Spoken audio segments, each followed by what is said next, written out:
Kusebo jebale. Obadde muntu apeza video zo naye nga ndi busy. Naye maze nefuna buli ndaba ko buntu butondo ngobo bwenkuweereza. Ekisooka adache njagala ntandike ko toyina byama byange kubanga nze siba sina byama. Era saagala bantu ate sesiga bantu. Ekyama kyoyina kiri kimu tuli mukwano gw'abaana bange. But toyina kyama kyange na kimu. Nze kenyini nekolako olugambo, nze kenyini neyogerera ebintu byange olw'ensonga. Bwe nayogera nti bandepinga nange njagala kwensipayinga bawala be balepinga era bandepinga muganda wange yennyini. Ekyokubiri sina muntu gwendesa yange sikuwangako kyama kyange na kimu okuleka lwe nakugamba nga ngenda okugula amayumba gange. Just nga njagala onjamba omperekereko kunsiimirako. Owulira? Oli mukwano gw'abaana bange era nkwagala nga muganda wange. Naye ebbanga novumidde olimanyi naawe bulijjo olumwa. Bulijjo olumwa naawe. Njagala okutegeeza bino sisabangako mukulimu wa bugingo gw'oyagala. Mulwanyi omulimu ogwo mwenna mugulwana okuva ku banno bonna bonna muwandisa muyusise mirundi n'emirundi. Nenkyasobola okwegoba. Owulira? Sikyali muntu anoonya kalimu kakulyako. Eyo levo nagivaamu mukwano. Eyo levo nagivaamu ndikuleeta wa mirimu. Nkosa abantu abasukka mwana. Tolowooza nti nja kuvaawo awo nibula ekyokulya. Simanyi nawe wandika application nedda mukwano. Sisabanga ku mulimu. Wabula nze nali nkusabira omulimu. Toddamu na kukyogera musengo bwe yagamba mbu ono sijja kuba naye gwe nkole naawe. No way. Toddamu kukyogera kubanga musumba ye yampita. Musumba yampita buzibu bwange bwali bwa mutebi. Munnwanya program mugirwanya ennyo. Era mwagenda okuva ku TV nga tabakyali abalaba kyava babaggalawo. Ekirala doddamu kugamba bantu kuba kulowooza bantu nti mbusimanyi wankubira essimu esukka mu 5 ogende wa bugingo era watuuka paka lwakubira oyo muwala Dola Jimmy era watuuka noŋŋamba lwaki gwe tokwata masimu gange. Ekyokusatu nze saagalako NTV mbu baagana ozanya interview yange sibeegombangako sibaagalangako nti kuddamu sibeegombangako sibaagalangako saagala ba YouTuber. Gwe mbadde nkwagalanga mukwano gwange nga tuba tuddamu ne tukola. Ebbanga lyovumidde watuulanga n'essayimu gwe omukutu gwe gonna gutambula kukulyetika kuvuma ekikusumbuwa kubanga nnwanisa abantu abavuma abantu. Gwe olw'okutonda abantu bavuma bantu. Oleeta bamakedde bo baani no babrandinga kubanga gwe kuolya kuvuma bantu. Kasuku omanyi byama byange ki? Byama biki eyo? Lwaki bigambe ensi bimanye? Omanye ebyama byo byama kiza nekyama nga nange negeya zekenyine kola gamasava mu public nga tubandepinga kyama kyoyina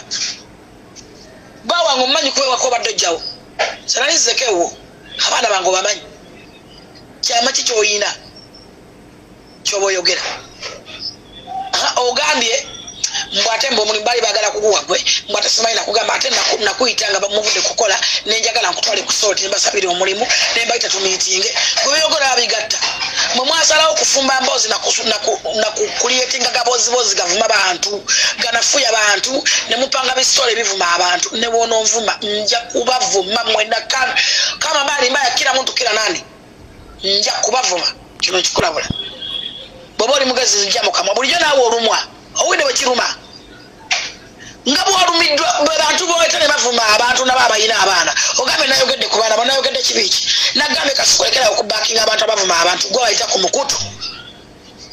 wajjanga nokolako story n'olumba kisa kya mukama mu lugoye lwe lumusera mukama n'avuma n'akunkumula ovumye emirundi mingi n'oyo omusajja omutamiivu ebbanga lyonna lyonna ng'ovuma ovumye n'omwana w'omutamiivu ebbanga lyonna buli lwabaya ne sayima ovuma ebbanga lyonna nze siri muntu sirina baana siri muntu ndi kiti abantu bataddeko damage za wala bafiiriza obufumba bwabwe bosi bantu so obeera muntu mukulu wesonyiwa abantu bwaba wulya nga oyagala okuvuma creating omuntu omugamba avume jjajjawo baabaana bo bamukazi wo okakane musimanyi Samimu ani agamba nti njagala nnyo okola ne Samimu era mumpeere voice note eno bayiza ngenda kugimuwa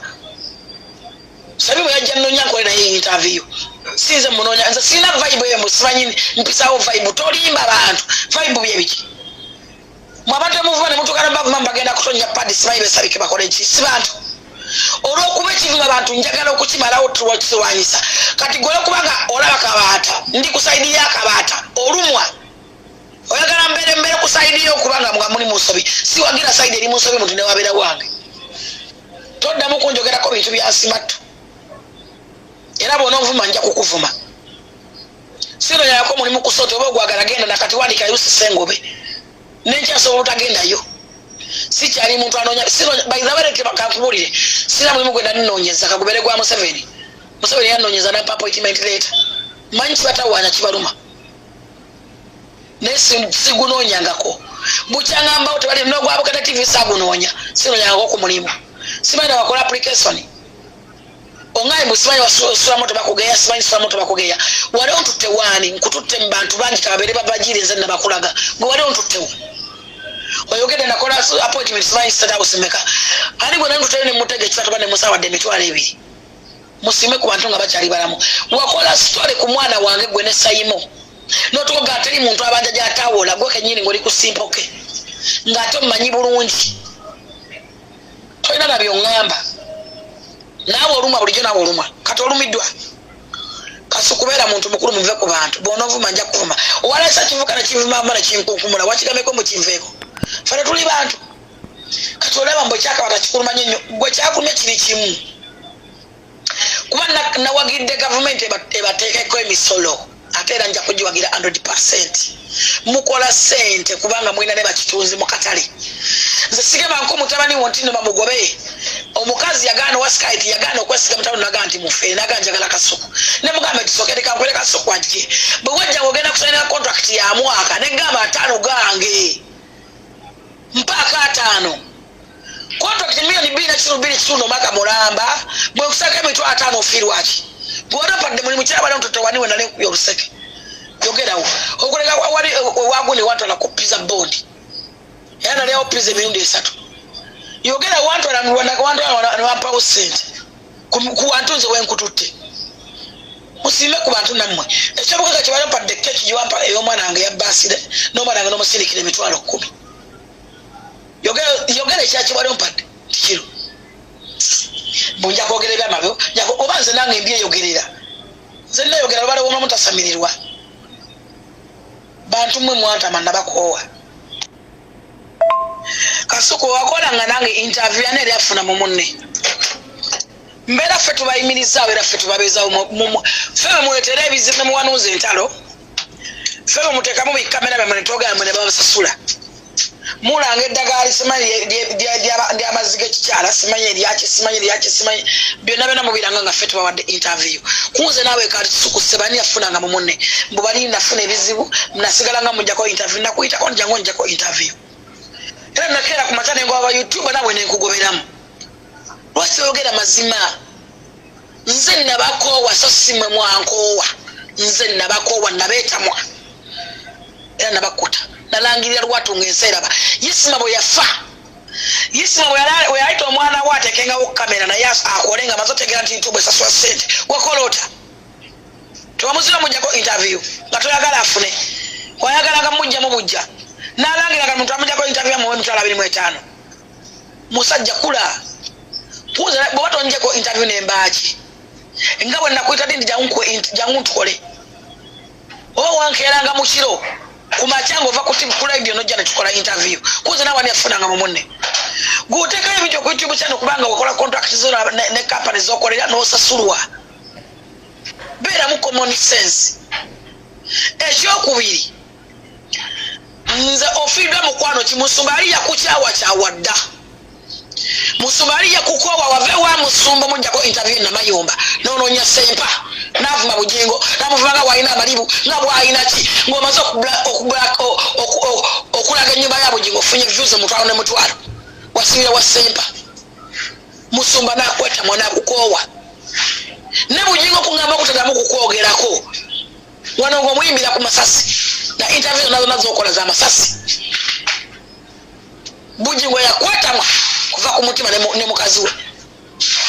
tolowooza mbanga nokwogerako muwuli wasanyombo wakuba yesimu bwoba owulyango mulimu ogwagala nenkyasobola obutaddayo okukolayo kubanga sakola application nga musaba oba osobola oteekayo gweoyagalayo tolowooza nti nze nja ku YouTube channel bwoba ndya ku simu bwoba ndya ku TV oba luddawa mikwano gyange bangi manyi kunze nammwe ani asooka okuvuba munne n'okuyingirira abaana ba munne mmwe nga temwasobola kutegeera nti nno gwe mmwe muli bange n'otulanga ne Simon munjogerako n'otukyazanga abantu abanvuma buli lunaku gwe era nange tekyasinga okunuma gwe nga tewategeera nti oli wange weyagala nze ntegeere gwe nti oli wange nga gwe tewantegeera yogera ta abantu wamu okwewala ntute nefunawo ekintu nange gye nkututte mbumanye ebyama byama ki byolina ebyange nze sina byama nze neyogerera sitole zange ate nekolako olugambo ebyama byange mbyeyogerera tibandepinga tibakola bwe bati kyama nze saagala mikwano kino nkikuddamu saagala mikwano era nakugamba nga nkoze nawe video nini nnyo nga saagala mikwano tolowooza nti mbutalina bantu ntambula n'omuyerero ogu nga seeki okuba nababuyabuya 10 mbeera n'abantu 3 nga bangasa sobamoto gweyogerako nze nakutwalanga wajjanga nokola interview ne bakuwa 3 ne bakuwa 2 nakusabako gwe wali ontutewa okuleka kupiza bone watwala okulya bupiza najjanga ku ddembe nenvuga emmotoka yange nejja ku ddembe nembawa content ogulamu emu nebeerawo hani yafunanga mumuneze ndi self made wasanga nina erinnya siringa bino ebibutono byolondolera ebiwupumumpu byoweta bivuma abantu bitulinyireko bitufuneko views nedda mukwano wasanga ndi bulandi nesigala nga nkola naawe wekka najjakiriza ataliko okujja kunjako interview jakiriza mukwano gwange nze baati angambye mbuyomba busimanyi olidde bukanga nze sibitegeera olwokuba nayogedde nti usise bajjeko omusolo kubanga twagenze naawe ng'olina budget ey'ebiro ekitundu n'etaano ey'omunaana weyoki ne bu squeeze back obusasuza eringa TV yennyini temwagala kusigasiga mwagala makongola mbu TV oba ogwaganya jangu okusaba okukole jangu bagukuwe mbusenkuba yagamba tajja kukola nange mbusimanya wakiri akola ne kasuku kati nkola nani jangu nakati okola naye ekintu kyangu nnyo mukwana emyaka gye nasabangako ku mulimu ebbanga lyonna obulamu bwe nnina sina bwe nali nkoza application simanyi bagiwandika kebere wa president Museveni okumpa appointment letter sasa wayo musajja kula tereera mukwano eri TV bayekuluma nsobola n'obutaddayo enkya tolowooza nti ojja kujja onvumevume mu public mbuze nsirike mboyogere nga bwe ndi omusiru bwe ndi mawobe bwe ndi kiki wowe otangaza nkikugambe banga nkigambye mukazi wo nayogedde kintu kino ntirekera awo kuba abaana bo bajja kukula bazaale obwana nabo babuvume kyosiga kyokungula kibi kye nakwogeddeko olwokuba nayogedde nti mwina ne bamaketi ya mu butale babasasuza emisolo